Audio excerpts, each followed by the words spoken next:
Yo, yo, yo, yo, yo, what's good, everybody? It's your boy with the Heater Studios, LLC, Dre West, aka Mr. Sub, and I'm about to do kind of a two-in-one tutorial today.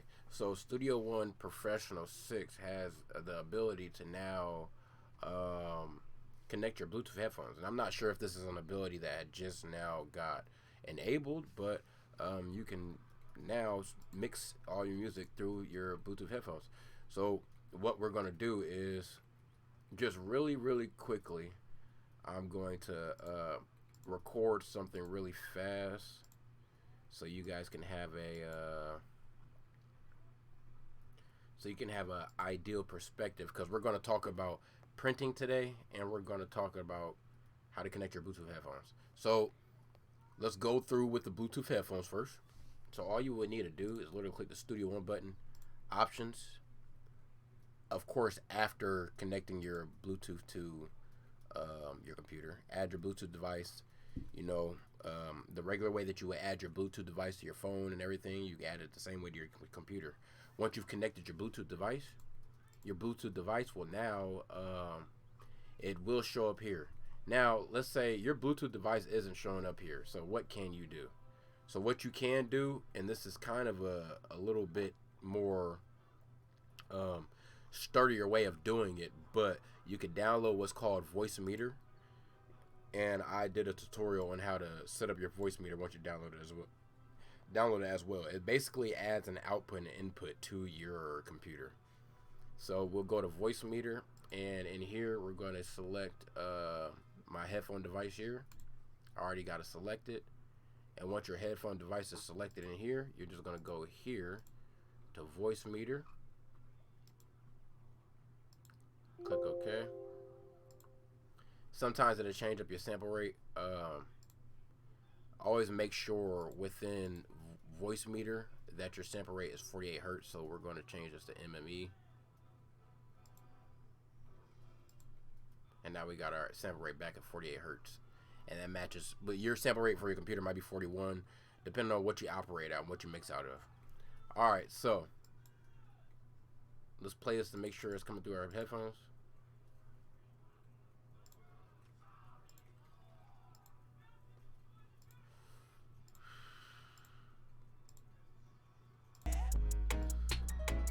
Yeah, party ain't even started. I done took a shot of Jameson and mixed it with Bacardi.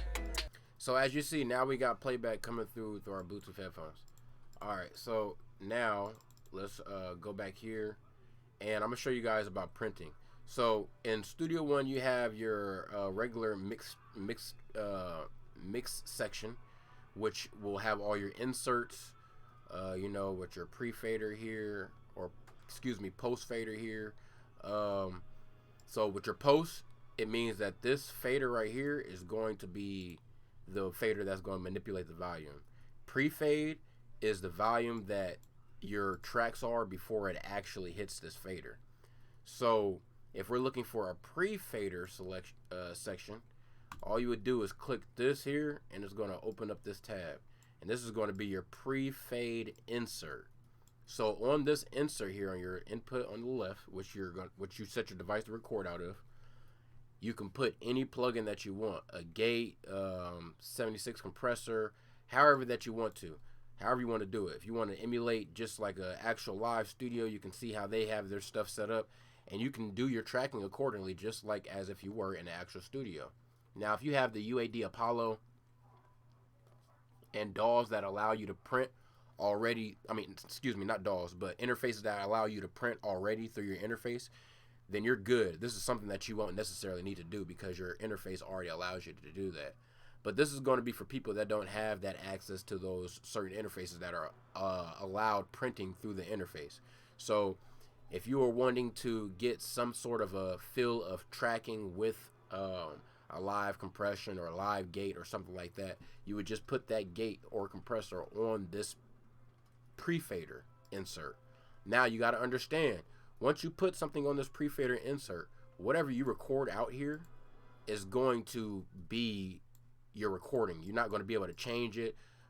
So whatever compression setting or gate setting or whatever setting you have on here is not going to be able to be manipulated once you actually start recording. because it's going to be like you're recording into a live, 76 and gate. Once you're actually tracking in a regular studio and the vocals go through the gate and compression, usually those settings are dialed in to where it's going to allow the engineer to just be able to mix the project as to where it is. It's going to get that vocal to a decent standpoint rather than just trying to mix with complete raw vocals. So here's some things that you can do on this pre-fader, kind of to almost emulate, being in the studio slightly bit, you know what I mean? So if you have a pretty decent room, for a fact, mud doesn't build up too much, and you got a pretty decent room, then record right into the UAD 1176. The black version is really fire. I use this on the limiter setting to do my vocal tracking, and I only have it getting about 3 dB of gain reduction, followed by a gate. Now I usually have my gate running first before my compressor, which is the more ideal thing, but in this instant I just loaded up the project and had it running UAD 76 first and then the gate. Now let's say you have a lot of mud that builds up into your microphone once you record. So if for a fact you have a problem with low ends, you can use an EQ or a preamp, an emulated preamp plug-in, and literally just roll off 80 hertz. Roll off 80 hertz with a little cut there. That's going to give you a little bit better vocal to work with because you'll have that low cut already on there once printing. I wouldn't say to go anything above 80 because you don't want to completely kill the low end in your vocals just in case, you know what I mean? These are just in case moments. All that extra really spazzy stuff you want to do during your actual mixing phase, but printing your vocal with plugins on it is going to allow you to have a decent, nice level vocal to work with, especially when you're recording into a compressor. You're not going to have to do a lot of, you're still going to have to do gain staging and stuff like that to make sure that everything is 100% complete and efficient. But for the most part, you're going to have a very, very consistent vocal, and it's not going to be as dynamic, you know what I mean? So this is the raw recording from just straight my mic into the 1176 printed printed 1176 in gate vocal. I didn't throw a cut on here because I usually just take care of that in the mix. So this is the raw. Yeah, party ain't even started. I done took a shot of Jameson and mixed it with Bacardi. Damn, all my homies some retarded. It don't matter, cause if it pop off, I'ma step on some regardless. Bro said he gassed up, he ready to smoke some. Glazing too much on Facebook, he really poke some. Only wanna hit the heads, cause he think he knows some. He playing like an actor, had to close the curtains until he showed some. So you can kind of see the vocal doesn't sound bad at all. Like, it doesn't sound bad at all. And it doesn't have, and these are before any plugins on my inserts and everything. So let's turn these off because it's not really doing anything for us right now. And let's just turn the inserts on so you can hear how the vocal sounds once you actually put some inserts on it. It just gives you a real easier vocal to work with, as if you were having a let's say people don't have a preamp to record into that has a low cut option, or they can add a little bit more saturation, or a little bit more warmth to the vocal. This is a very, very, very great cheat code and way that you can print vocals and almost emulate as if you were in an actual big, professional studio. So this is the vocal with all the plugins on. Yeah, party ain't even started. I done took a shot of Jameson and mixed it with Bacardi. Damn, all my homies some retarded. It don't matter, cause if it pop off, I'ma step on some regardless. Bro said he gassed up, he ready to smoke some. Glazing too much on Facebook, he really poke some.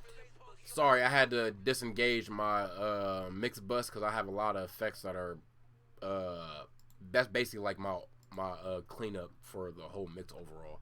So I'm going to disengage those and then play it back. Yeah, party ain't even started. I done took a shot of Jameson and mixed it with Bacardi. Damn, all my homies seem retarded. It don't matter, cause if it pop off, I'ma step on some regardless. Bro said he gassed up, he ready to smoke some. Glazing too much on Facebook, he really poke some. Only wanna hit the heads, cause he think he knows some. He playing like an actor, had to close the curtains until he showed some. Only spark of woods, nigga, it's about 4 of them. 6 niggas up on the heat, you better bring more of them. So that's essentially how your vocal could sound when you just print. Yeah, party ain't even started. I done took a shot of Jameson and mixed it with Bacardi. Damn, all my homies seem retarded. It don't matter, cause if it pop off, I'ma step on some regardless. Like, the vocal sounds really, really decent. For that to be a raw vocal coming straight from the microphone of just your, you know what I'm saying, just you vocalizing, with no effects, no inserts, no plugins, no nothing on it, that sounds pretty damn decent to me, you know what I'm saying? And it just gives you something to work with. You just have a better vocal to work with to where you can clean it up a little bit. But yeah, so that's essentially how you can print some vocals in Studio One 6 Professional or Studio One in general. And it can really, really help a lot, especially if you're trying to, like I said, emulate some stuff in a real studio. If you have plugins like the Manly preamp, you can throw that on there too to give it a little bit of saturation as well. Let me see. Let me find that real quick just to show you. Let me type in preamp. Okay, for some reason it's not going to pop up. All right, so let's pull this up. There is the passive EQ.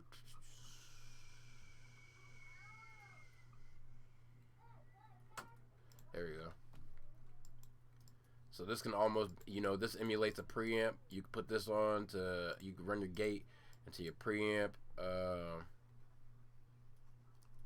Some preamps that already come with have this low cut setting, you see.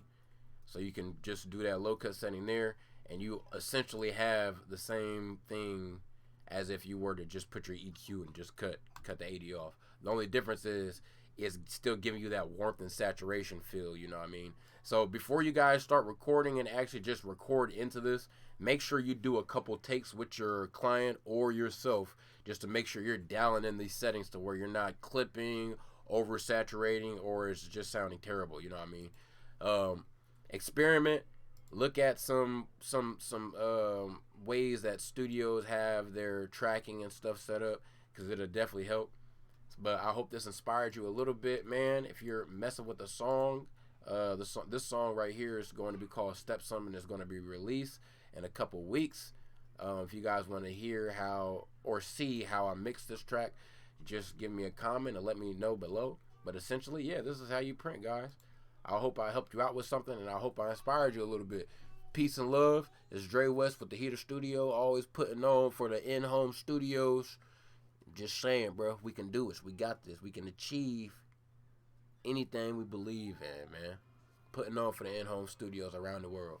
I'm out. Peace and love.